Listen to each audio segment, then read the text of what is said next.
नमस्कार दोस्तों। आज की हमारी कहानी है मेरा पति मुझे हमेशा ही कमरे में बंद क्यों रखता है, बस घर का काम कराने के लिए बाहर निकालता है, आखिर क्यों। एक दर्द भरी कहानी। अगर आपको यह कहानी अच्छी लगे तो प्लीज हमारे चैनल को सब्सक्राइब करें। सविता की उम्र महज 16 साल की थी। उसके घर वालों ने उसका रिश्ता कर दिया। सविता के बहुत बार मना करने पर घर वाले बोले, शादी अभी नहीं करेंगे, जब तुम 18 साल की हो जाओगी शादी तब ही करेंगे, चिंता नहीं करो, इतने तुम अपना स्कूल की पढ़ाई पूरी कर लो और घर का काम भी सीख लो, सिलाई बुनाई कढ़ाई। सविता जैसे ही स्कूल से आती घर वाले कहते, बेटा थोड़ा सा घर का काम भी करना है, अगले घर जाना है तुझे, वरना तेरी तो 2 जेठानी हैं, जीने नहीं देगी। सास ननद दौरानी जेठानी के साथ मिलजुल कर ऐसे ही नहीं रहा जाता। जो घर का काम भाग भाग कर करता है वही परिवार का चहेता बन जाता है। जैसे तैसे सविता ने सबकी बातें सुन सुनकर 2 साल भी निकाले। जैसे ही सविता 18 साल की हुई और उसके ससुराल वाले फिर तो एक माह भी ना रुके और जल्द से जल्द शादी के लिए कहने लगे। उसने अपने पति से कभी भी फोन पर बात भी नहीं की, बस एक बार तभी देखा था जब वह उसे देखने आया था। उसके मन में बहुत सवाल और अजीब सा डर था, पर क्या करे, सविता की कोई सुनने वाला भी नहीं था। सविता की शादी हुई, सविता अपने ससुराल आई। अगले ही दिन सविता की जेठानी ने उसके रूम का दरवाजा बजाया। टक टक। सविता एकदम चौंक कर उठी। सविता का पति रोहन तेज से बोला, तू पहले नहीं उठ सकती थी क्या? तुझे पता नहीं ससुराल में जल्दी उठना होता है? बाहर सविता की जेठानी खड़ी आवाज लगाने लगी, सविता कब तक सोती रहोगी?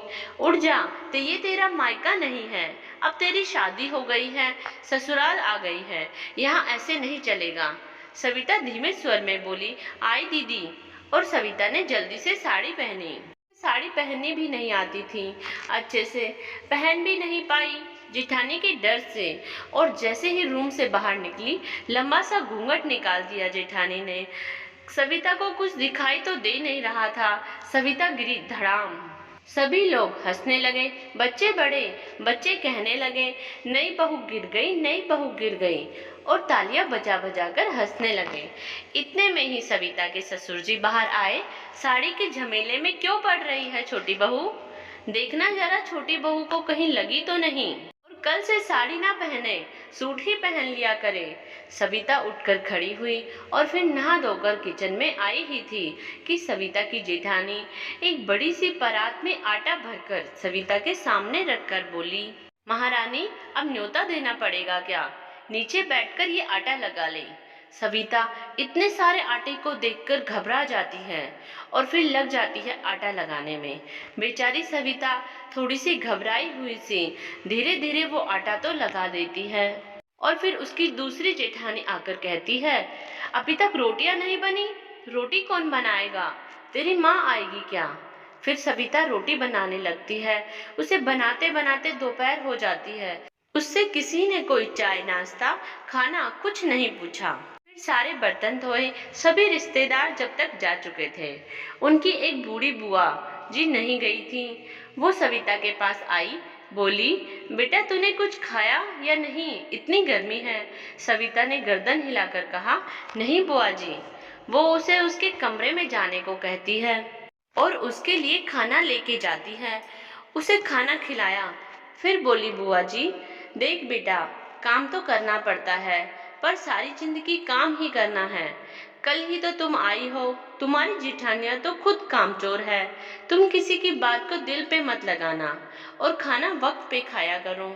अभी शादी का घर है, तुम्हारी सास को तो वक्त ही नहीं है जो तुमसे पूछे कुछ खाया है या नहीं। इतने में ही उसका पति रोहन रूम में आ जाता है। बोला, क्या सिखा रही हो मेरी बहू को बुआ? बुआ बोली, खाना नहीं खाया था, खाना लेके आई थी बहू के लिए। रोहन बोला, इसके दांत या हाथ नहीं है क्या जो हमारी बूढ़ी बुआ को परेशान कर रही है? बुआ बोली कि बेटा अभी नई नई है, सुबह से काम करने में लगी थी, कुछ भी नहीं खाया था, और कहते हुए बाहर निकल गई। रोहन बोला, मैं जानता हूँ हमारी बुआ है ये। क्या कहा तुझे? सविता धीमे धीमे बोली, कुछ नहीं, रोहन चिल्लाकर बोला। देख, मुझे बिल्कुल भी पसंद नहीं है ऐसे कोई तुझे सीख दे और तू वैसा ही करे। किसी से फालतू बात नहीं करना, अपने काम से काम बस, बाकी अपने रूम में आराम किया कर। ऐसे ही वक्त बीतता गया। सविता अपने मायके भी जाती तो रोहन उसे फोन करता। अगर सविता नहीं भी उठा पाती तो रोहन उससे 10 सवाल करता और डांटता। सविता ने अपनी मम्मी को ये बात बताई तो उसकी मम्मी बोली कि बेटा अभी तो नई नई है, इसीलिए वो ज्यादा ख्याल रखता है, तेरा और कोई बात नहीं है, धीरे धीरे सब ठीक हो जाएगा। सविता के ससुराल आ जाने के बाद फिर से वही सब, बस काम करती और अपने रूम में। एक दिन शाम का वक्त था।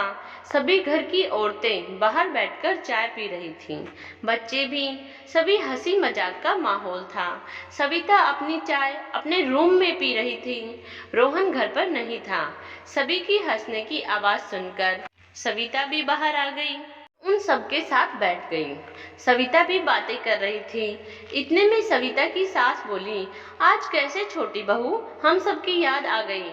हमें तो पता ही नहीं तू हमारे घर की बहू है या नौकरानी। मुझे तो लगा कि सुबह शाम में काम करने आती है और अपने चली जाती है। सविता बोली, मम्मी जी मुझे कुछ समझ ही नहीं आ रहा, आपके बेटे मुझे नौकरानी बनाकर लाए हैं या इस घर की बहू। मैं जब से यहाँ आई हूँ तब से मुझे काम करो और बस काम, और फिर अपने रूम में। मुझे 1 साल होने को इस घर में आए हुए, अभी तक मैं इस घर के सारे सदस्यों को जानती तक नहीं हूँ। इतना बोलकर अंदर किचन के कामों में लग जाती है। शाम को जब रोहन घर आया तो रोहन की माँ ने सब बताया कि तेरी बहू तो मुझे इतना सुना दी, मैंने उसे ऐसा कुछ कहा भी नहीं था। रोहन का चेहरा गुस्से से लाल हो गया और सविता को किचन में से खींचकर बाहर लाया और एक इतना तेज थप्पड़ मारा और धक्का देकर गिरा दिया। सविता के माथे से खून आ रहा था। फिर रोहन ने उसे उठाया और रूम में ले जाकर पटक दिया। सविता 2 मंथ से पेट से थी।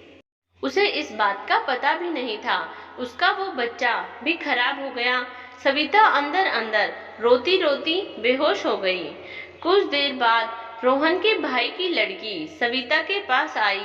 उसने देखा चाची तो बेहोश है, तो दौड़कर अपनी दादी को बुलाकर लाई और फिर सविता को अस्पताल लेकर गए। रोहन को इस बात का पता चला कि मेरी वजह से मैंने मेरे बच्चे को खो दिया। उसे अपनी गलती का एहसास हुआ और सविता से माफी मांगी कि सब मेरी गलती है। सविता थोड़ी ठीक हुई तो उसने अपने मायके जाने की इच्छा बताई। रोहन सविता को उसके मायके जाकर छोड़ आता है। फिर सविता ने क्या किया? क्या वापस आई सविता? क्या उसने रोहन को माफ किया या नहीं? यह सब जानने के लिए देखते रहिए शानू बाईसा हिंदी कहानियाँ। इस कहानी का अगला भाग हम आपके सामने जल्द से जल्द सविता का ससुराल नाम से पोस्ट करेंगे। अगर यह कहानी आपको अच्छी लगी हो तो प्लीज़ हमारे चैनल को सब्सक्राइब करें। Thank you.